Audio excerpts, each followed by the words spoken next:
প্রবল বৃষ্টির মধ্যে দিল্লি বিমানবন্দরের ছাদের একাংশ ভেঙে মৃত্যু হলো একজনের। আজ ভোর 5:30টা নাগাদ বিমানবন্দরের টার্মিনাল 1-এর ছাদের একাংশ আচমকায় ভেঙে পড়ে। মৃত্যু হয় একজনের। ঘটনাস্থলে পৌঁছয় দমকলের 4টি ইঞ্জিন। এই দুর্ঘটনায় অন্তত 8 জন আহত হয়েছেন বলে খবর। দুর্ঘটনায় মৃত ব্যক্তির পরিবারকে 20 লক্ষ টাকা এবং আহতদের 3 লক্ষ টাকা করে আর্থিক সাহায্যের কথা ঘোষণা করা হয়েছে। ঘোষণা করেছেন কেন্দ্রীয় অসামরিক বিমান পরিবহন মন্ত্রী রামমোহন নাইডু। ছাদ ভেঙে পড়ায় বেশ কয়েকটি গাড়িও ক্ষতিগ্রস্ত হয়েছে। প্রবল বৃষ্টির জেরে দিল্লি বিমানবন্দরের একাংশ বন্ধ রাখা হয়েছে। এই টার্মিনাল 1 দিয়ে প্লেন চলাচল সম্পূর্ণ বন্ধ, বাড়ছে যাত্রী হয়রানি। প্রবল বৃষ্টিতে দিল্লির একাধিক জায়গা জলমগ্ন, রাস্তাতেও যানজট। দেখতে পাচ্ছেন যেভাবে দাঁড়িয়ে থাকা একাধিক গাড়ি ক্ষতিগ্রস্ত হয়েছে। এই অংশ হচ্ছে দিল্লি বিমানবন্দরের টার্মিনাল 1, যার ছাদের একাংশ ভেঙে পড়ায় মৃত্যু হয়েছে একজনের, অন্তত 8 জন আহত হয়েছেন। পরপর গাড়ি দেখতে পাচ্ছেন, তার উপরে ছাদের একাংশ ভেঙে পড়ে গাড়িও ক্ষতিগ্রস্ত হয়েছে।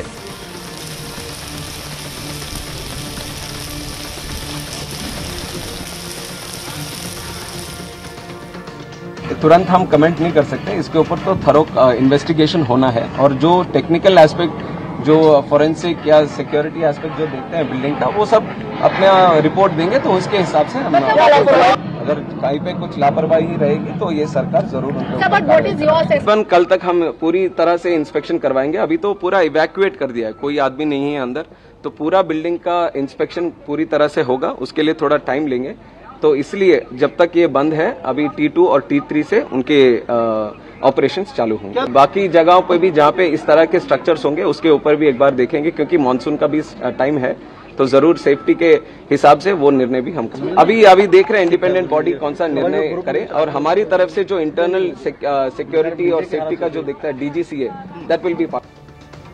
এই দিল্লি বিমানবন্দরে দুর্ঘটনার জন্য এবার সরাসরি প্রধানমন্ত্রীকে দায়ী করেছেন তৃণমূল সাংসদ সাকেত গোখলে।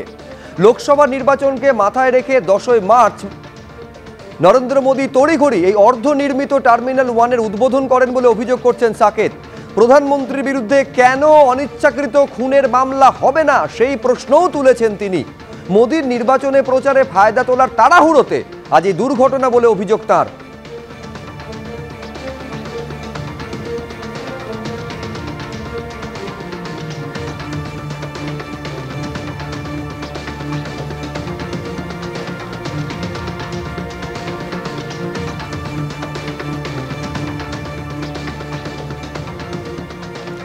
প্রধানমন্ত্রী বিমানবন্দরের যে অংশ উদ্বোধন করেছিলেন সেই অংশ ভাঙেনি, এমনটা দাবি করছেন কেন্দ্রীয় অসামরিক বিমান পরিবহন মন্ত্রী। কি বলছেন দেখুন।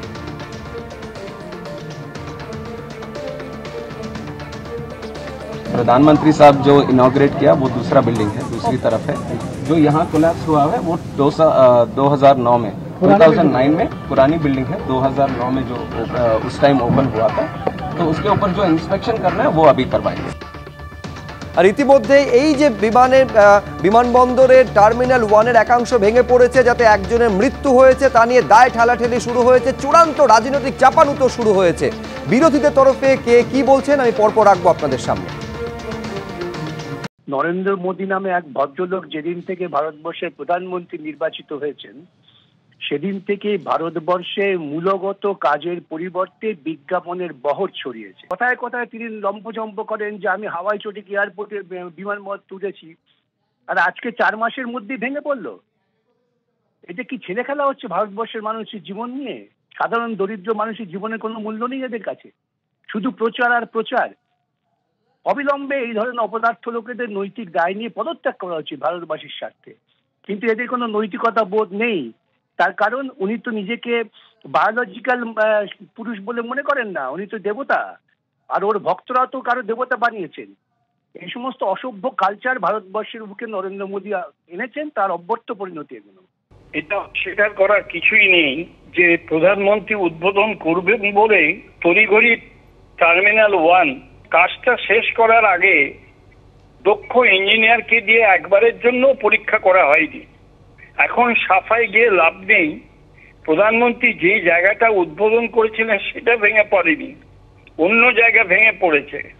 তার মানে কি এই যে প্রধানমন্ত্রী যে জায়গাটা উদ্বোধন করেছেন সেই জায়গাটা ভালো সিমেন্ট, ভালো উপাদান দিয়ে তৈরি হয়েছে, আর যেটা উদ্বোধন করেননি সেটা জালিমাল দিয়ে উদ্বোধন তৈরি করা হয়েছিল, তাহলে পরে নিরপেক্ষ তদন্ত করলেই বোঝা যাবে কাদের টেন্ডার দিয়েছিল, কারা টেন্ডার দিয়েছিল এবং তাদের বিরুদ্ধে শাস্তিমূলক ব্যবস্থা কেন্দ্রীয় সরকার কি করছেন সেইটাই আমরা দেখতে চাই।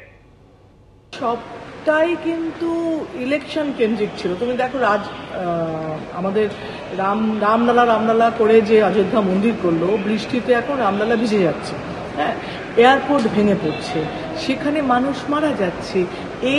এই যে তড়িঘড়ি নাম কেনা, এটা করলাম ভোট দাও বলে, এটা জবাব তো দিতে হবে না, এটা তো সরকারকে জবাব দিতে হবে। যে মোদী সরকার বলে এত কিছু ভালো ভালো করেছি বলে সেই ভালো নমুনা যখন এসছে, মৃত্যু যখন হচ্ছে, উত্তর দিতে হবে না। আমি কাজ করতে চাইছি, ভালো, নিশ্চয়ই করো, কিন্তু সেটা ভোট কেন্দ্রিক না হয়। ভোট কেন্দ্রিকের রেজাল্টে কিন্তু এই মৃত্যু। ভোট কেন্দ্রিকের রাজনীতির উন্নয়নের নাম করে যেটা উন্নয়ন করছে, ভাবছে বা বলছে, পাবলিসিটি করছে, তার রেজাল্ট কিন্তু রাম মন্দিরে রাম ভিজে যাবে। এই দিল্লি বিমানবন্দরে টার্মিনাল 1-এর ছাদের যে ভেঙে পড়া অংশ, তা নিয়ে এবার কংগ্রেসকে কাঠগড়ায় তুলেছে বিজেপি। দিল্লি বিমানবন্দরের টার্মিনাল 1-এর যে অংশটি ভেঙে পড়েছে সেটি চালু হয়েছিল 2009 সালে। ওই সময় কেন্দ্রে ক্ষমতায় ছিল ইউপিএ সরকার। সেই সময় কাজের মান নির্ধারণের জন্য কোনো ব্যবস্থা ছিল না। শাসক দল কংগ্রেসকে যে যত বেশি বখরা দিত, তারাই কাজের দায়িত্ব পেত।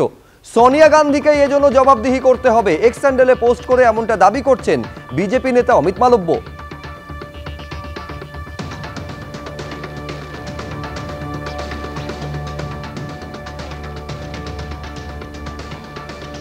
ফলে কংগ্রেস থেকে শুরু করে তৃণমূল কংগ্রেস যখন বিজেপিকে কাঠগড়ায় তুলছে, বিজেপি আবার কাঠগড়ায় তুলছে কংগ্রেসকে। আমি এইখানে দেখাতে চাইবো যে রাজ্য বিজেপির তরফে কি বলা হচ্ছে।